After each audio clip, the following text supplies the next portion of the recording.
Hey guys, welcome to my first video where I will be reading my high school journal. Before I go any further, I have some big disclaimers I have to give about a few things. This is real. I am quite literally sharing 15-year-old me's most personal, darkest, deepest secrets and thoughts.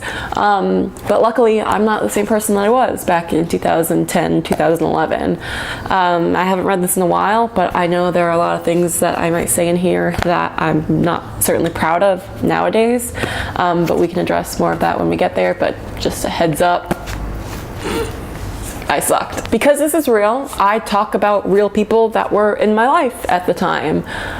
That means that if you watching knew me in my freshman year of high school or had something to do with me, you might be mentioned in this. The only thing that I will be changing when reading this is the names and different places of people and things.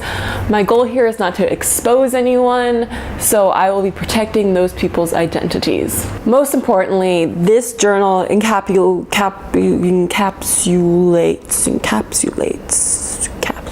this journal encapsulates one of the most life-changing years of my life. I hate to call this a spoiler alert because I literally lived it, but while I was writing this journal, I dealt with really severe depression and anxiety.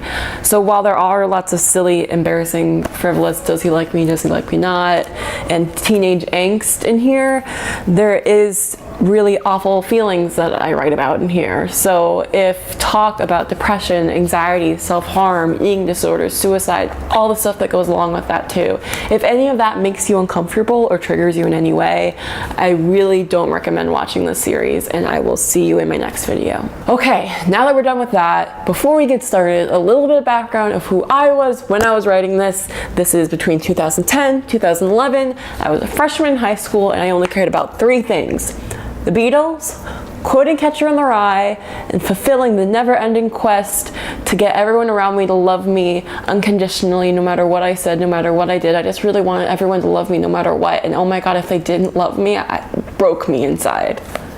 Okay, are we ready? Let's start. September 13th, 2010. My alarm went off at 6:20 a.m., playing one of those songs that come with the phone. I had a soccer game at like 10 a.m. I played travel soccer, so I talk about soccer a lot. I didn't play wonderful, but it was hotter than Paul McCartney outside. That's what I wrote. It was hotter than Paul McCartney outside, and I really wasn't feeling it. At the end of the game, I felt horrible, just because my dad made me eat that morning. I wouldn't say I'm fat, but I'm not thin, which bothers the hell out of me.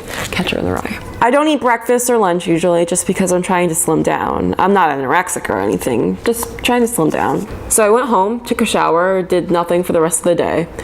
Not smart on my part, I'll admit. I had to finish my story for creative writing. The thing is, I love writing, but it's like a time-consuming drug for me. I legit can't stop. Well, except to talk to my one true love, Jake.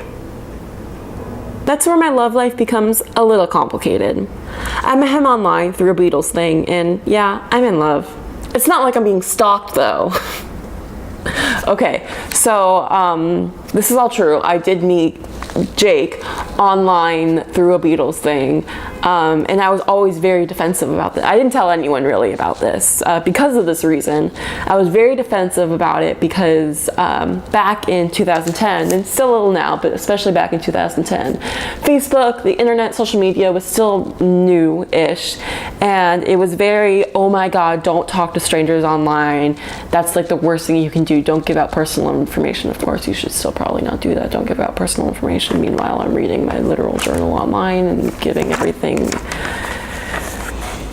I was very, very defensive about that because the first thought anyone would think would be, you know you're being catfished, right? I wasn't though. This time, he's 14 and in my grade. He just lives in another state. So on Saturday, we were talking about what we talked about on Friday, which was me wanting to dye my goddamn hair. I told him I wanted to dye it brown and asked him what he thought. He said he usually likes brunettes over blondes. That was it for me. I will dye my hair. My mom doesn't want me to, thinks I'm too young or something. But then Jake said something way too sweet, like, I like you just the way you are. And I was like, aw, in my heart. He. I know we'd never be like together just because he lives in another state and such. So that's what I did Saturday, except I kind of finished my story-ish. I woke up Sunday at like 8, brushed my teeth, put on my makeup. I wear a crap load of makeup. It bothers the hell out of me. Catcher in their eye. And I went with my mom to Sports Authority for my new cleats. It was a pretty good mood for cleat buying and such. And that's all I wrote for that entry. I gave you a brief glimpse into my day-to-day life of 14-year-old Nikki's existence, but most importantly, I introduced you to Jake. And you might be able to tell already, Jake will be a very, very important character in this story that will be unraveling soon. And Jake, if you're watching this now,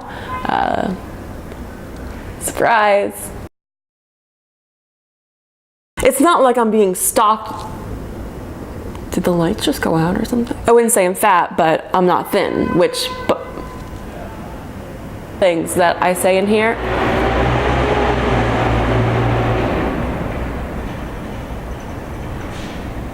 You done?